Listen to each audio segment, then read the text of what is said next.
Talk में सबका हार्दिक स्वागत है, सबका अभिनंदन है। सबके मंगल भविष्य की कामना के साथ आज प्रेरणादायक विषय में कृष्ण भावनामृत के अनुसार चैतन्य महाप्रभु ने सिद्धि की अवस्था में, जिसे हम समाधि कहते हैं, मनुष्य का सब योगाभ्यास के द्वारा भौतिक मानसिक क्रियाकलापों से पूर्णतया संबंधित हो जाता है।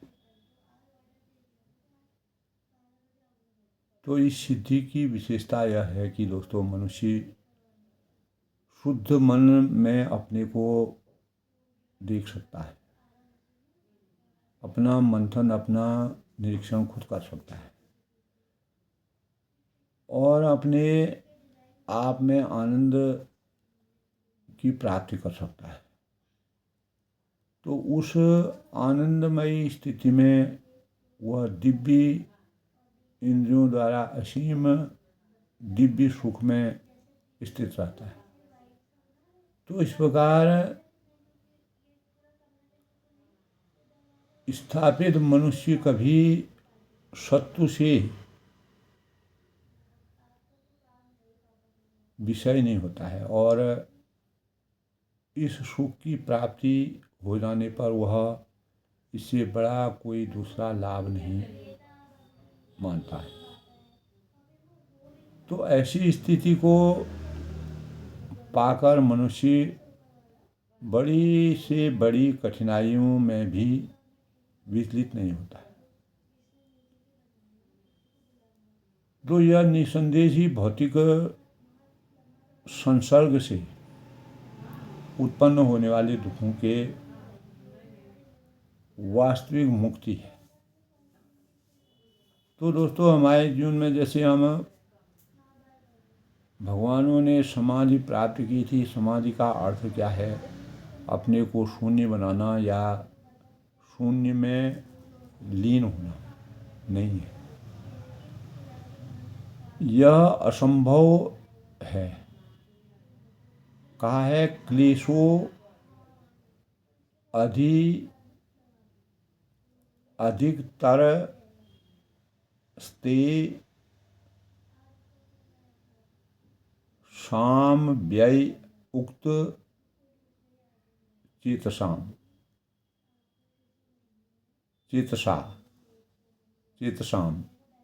यानी कुछ योगी कहते हैं इस विषय में कि मनुष्य को सारे कार्य, जो कार्यकलाप होते हैं, तो बंद कर देने होते हैं। अपने जीवन को ब्रह्म में लीन करके अचेतनता के स्वरूप में विराजमान होकर के और अपने को गतिहीन जड़ बनाना होता है। किंतु यह कैसे संभव है? स्वभाव से जीव चेतन कार्यशील आत्मा है और गतिहीन जड़ का अर्थ है कि भौतिक गति को समाप्त करके कृष्ण भावनामृत में स्थिर होना।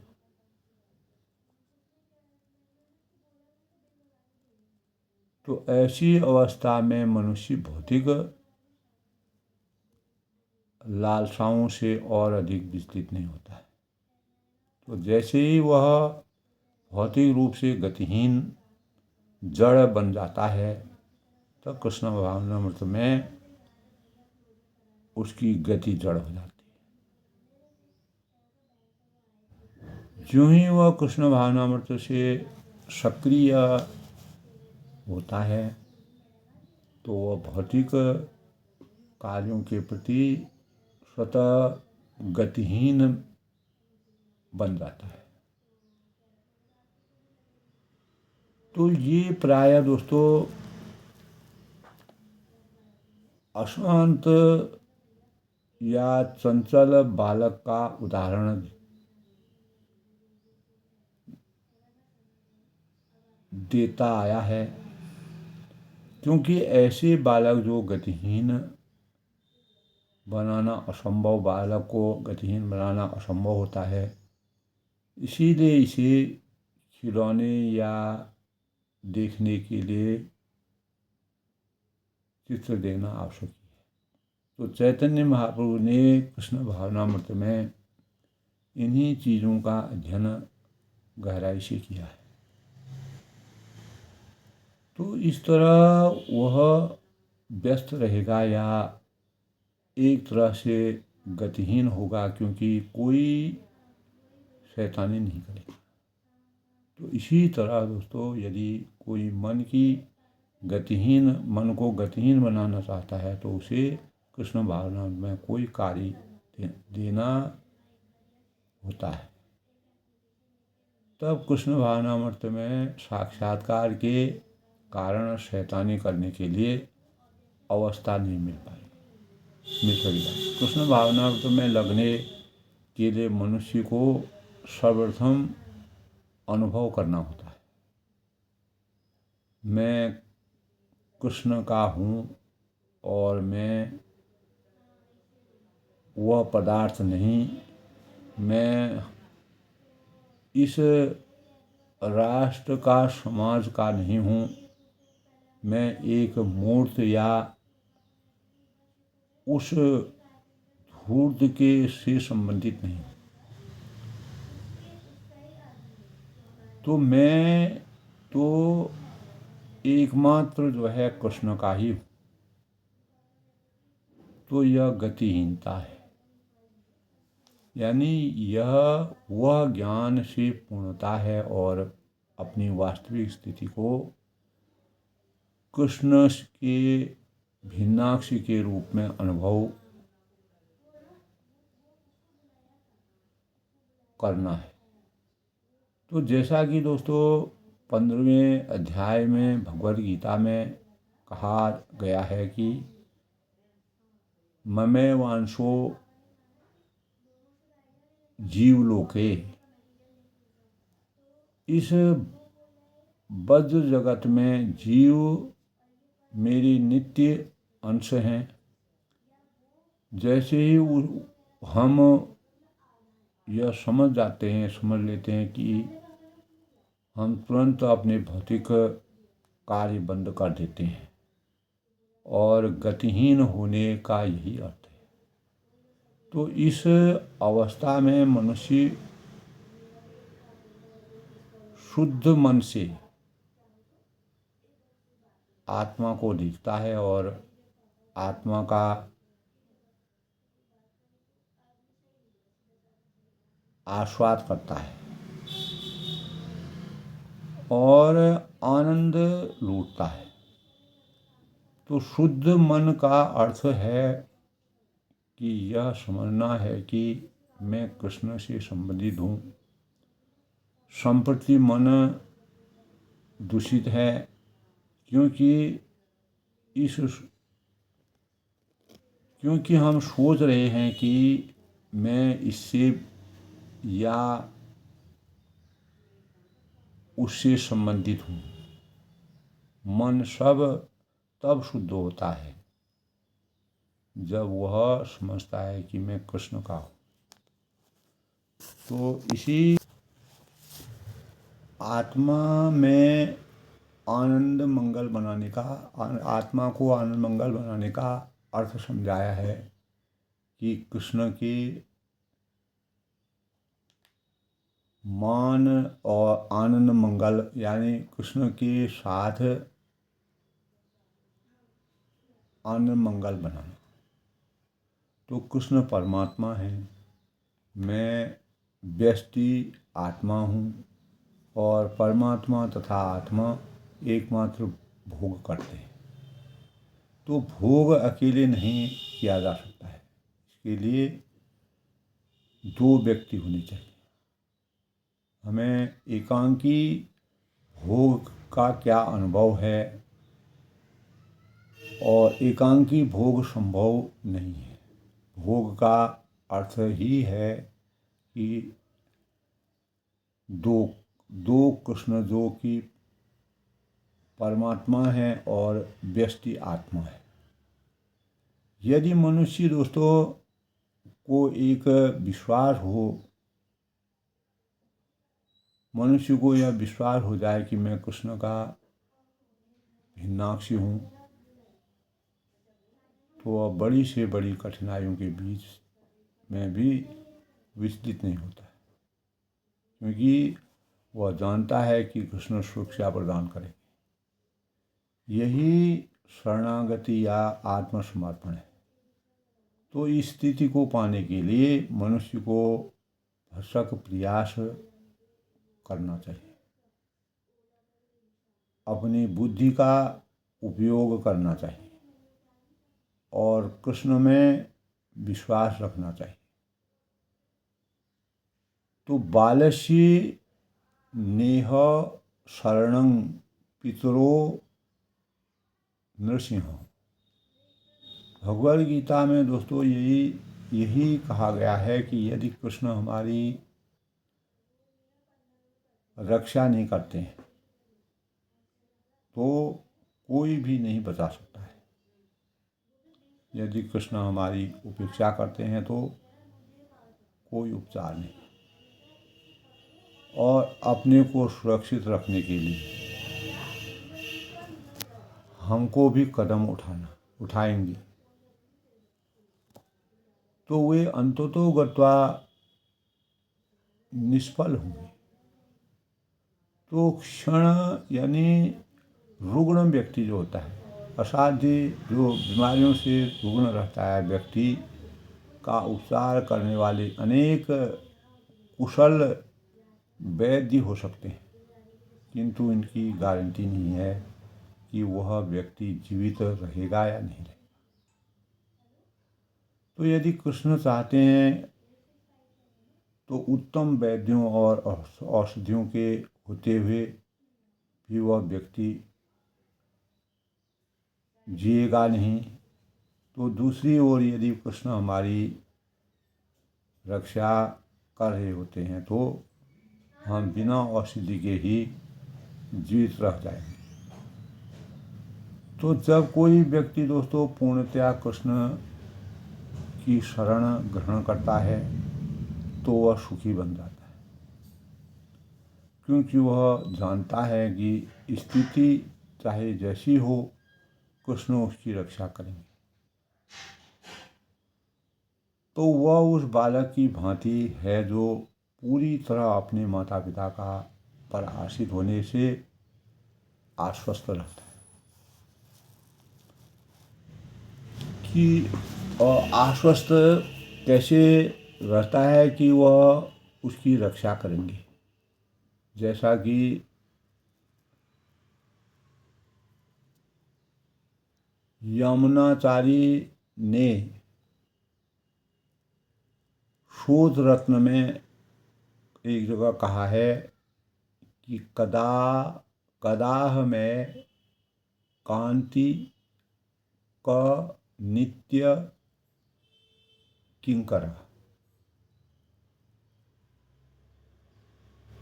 प्रहर्ष धी श्यामी सनाथ जीवितम। यानी हे प्रभु, वह दिन कब होगा जब मैं आपके स्थायी नित्य सेवक की भांति लग सकूंगा और ऐसा पूर्ण स्थायी पाकर हर्षित अनुभव अपने आप को सुखी महसूस करूंगा। यदि हम जान लें कि कोई अत्यंत शक्तिशाली व्यक्ति है, प्रभावशाली व्यक्ति है, जो हमारा संरक्षण तथा त्राता है, जो हमको बचाता है, तो क्या हम सुखी नहीं होते? अगर कोई हमारा संरक्षण रहेगा तो हम क्या सुखी नहीं होते? तो किंतु यदि हम मनमाना और अपने दायित्व पर कार्य करने का प्रयत्न करेंगे तो हम किस तरह सुखी हो सकेंगे? तो सुख का अर्थ है कृष्ण भावनामृत में होना तथा आश्वस्त होना कि कृष्ण मुझे सुरक्षा प्रदान करेंगे, भगवान की पराकाष्ठा मेरे ऊपर रहेगी तथा कृष्ण के प्रति ईमानदार रहना, अन्यथा सुखी रहना संभव नहीं। तो दोस्तों, निसंदेह ही कृष्ण सारे जीवों को यहीं तक ही इनके द्वारा विद्रोह करने पर भी एको बहुनां वो विदस्याति कामान, यानी उनको सुरक्षा प्रदान करते हैं। कृष्ण के संरक्षण के बिना हम क्षण भर भी जीवित नहीं रख सकते। जब हम कृष्ण की कृपा स्वीकार करते हैं तो मान्यता देते हैं कि हम सुखी बनते हैं, तो कृष्ण के प्रति जो एक पल भी हमारी रक्षा करते हैं, किंतु हमें इसका अनुभव नहीं हो पाता है, क्योंकि हमने जीवन को अपने हाथ में ले रखा है। तो कृष्ण तो थोड़ी ही स्वतंत्रता यह कह देते हैं कि ठीक है, तुम जैसा चाहो करो।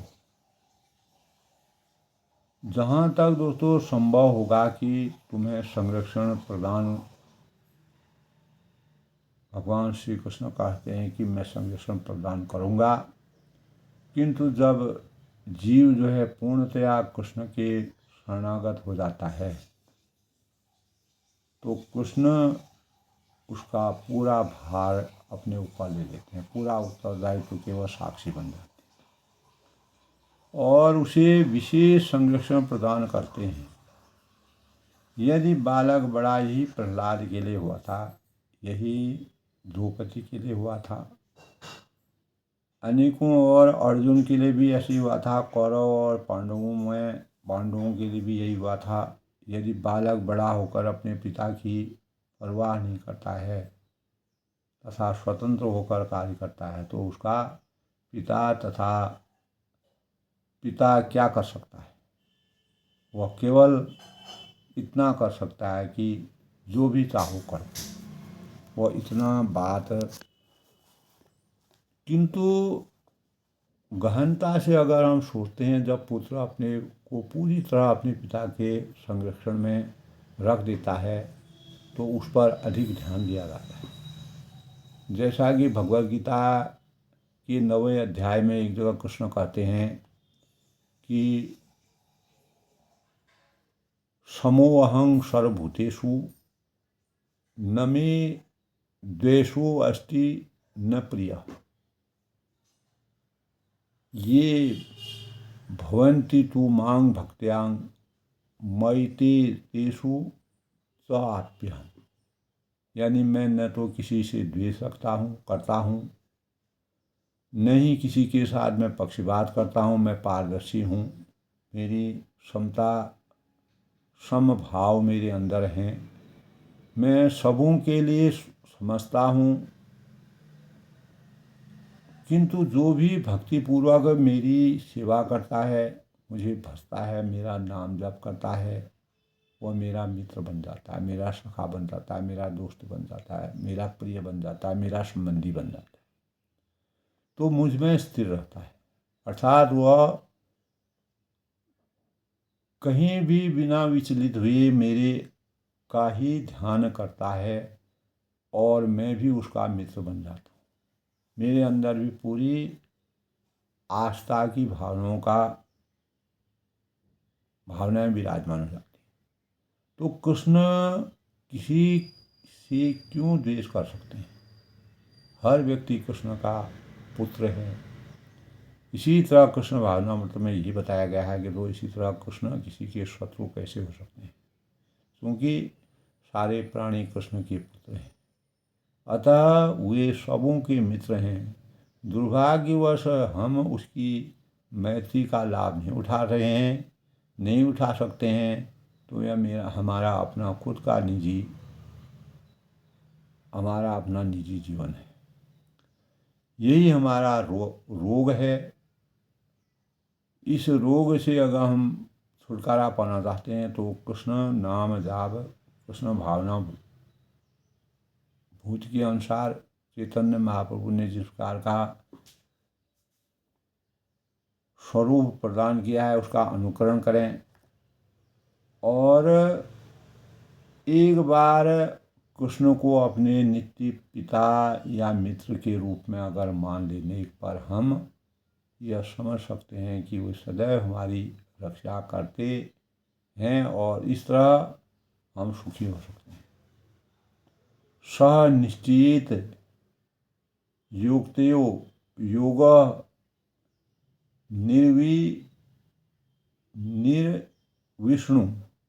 निर्विष्णु चेतसां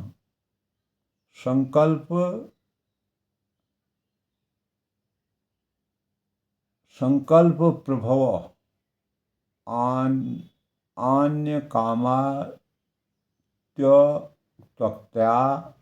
सर्वान् शोषेत मनसेव इंद्रिय ग्राम्यम विनियम्यम समन्यतः। यानी मनुष्य को चाहिए स्वनिश्चित युक्तो योगाहं निर्वणि चेतसाना की संकल्प तथा श्रद्धा के साथ योगाभ्यास में लगे और पंथ से विचलित न हो। उसे चाहिए कि मनोधर्म से उत्पन्न समस्त इच्छाओं को निरपवाद रूप से त्याग दें और इस प्रकार मन के द्वारा सभी ओर से इंद्रियों को वश में करें। तो भगवद गीता में दोस्तों जैसा कि वर्णन किया गया है कि यह संकल्प उसी के द्वारा किया जा सकता है जो योन में लिप्त नहीं होता है, अर्थात ब्रह्मचर्य से संकल्प दृढ़ बनता है। और अतः श्री कृष्ण प्रारंभ से ही कहते हैं कि योगी को योन में लिप्त नहीं होना चाहिए। यदि वह योन में लिप्त होता है तो उसका संकल्प क्षणिक होगा। अतएव योन जीवन को गृहस्थ आश्रम से विधि विधानों के अनुसार नियंत्रित करना चाहिए या यौन का सर्वथा परित्याग कर देना चाहिए। वस्तुतः इसका सर्वथा परित्याग कर देना चाहिए, किंतु यदि वह संभव न हो तो इस पर नियंत्रण करना चाहिए, लगाम लगाना चाहिए, तब संकल्प आता है। क्योंकि संकल्प शारीरिक कार्य है। संकल्प का अर्थ है धैर्य तथा अध्यवसाय पूर्वक पूर्ण निष्ठा के साथ कृष्ण भावनामृत का अध्यापन करना। यदि वांछित फल तुरंत न मिले तो यह नहीं सोचना चाहिए कि अरे यह कृष्णा भावनामृत जैसा कैसा है, क्योंकि कभी कभी हम एकदम विचलित हो जाते हैं। तो इसे छोड़ देता है, भगवान के ऊपर छोड़ दीजिए। हमें कृष्ण के वचनों पर दृढ़ संकल्प तथा श्रद्धा होनी चाहिए।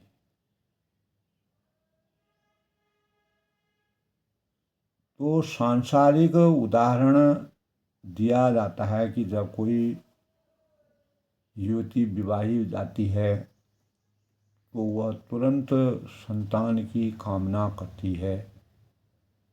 वह सोचती है कि अब मैं विवाहित हूँ, अब तुरंत मुझे संतान होनी चाहिए। लेकिन यह किस तरह संभव है? युवती को धैर्य धारण करना चाहिए।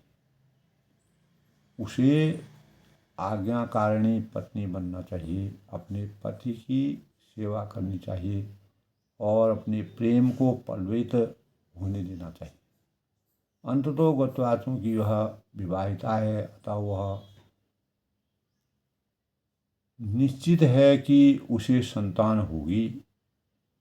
इसी प्रकार जब हम कृष्ण भावनामृत में होते हैं तो हमारी सिद्धि निश्चित है, किंतु हम में धैर्य तथा संकल्प होना चाहिए। हमें सोचना चाहिए कि मुझे अपना कर्तव्य पूरा करना चाहिए। तो अधीर नहीं होना चाहिए, दुखी नहीं होना चाहिए। अधैर्य का कारण संकल्प की समाप्ति है। यानी जब हम धैर्य को खो देते हैं तो हमारा संकल्प वहीं पर समाप्त हो जाता है और संकल्प समाधि का कारण अत्यधिक ही संभोग है। इस प्रकार दोस्तों आज के प्रेरणादायक विषय में कृष्ण भावनामृत में मनुष्य को संकल्प को चाहिए कि संकल्प तथा श्रद्धा के साथ योगाभ्यास में लगे और अपने मार्ग में विचलित नहीं होना चाहिए,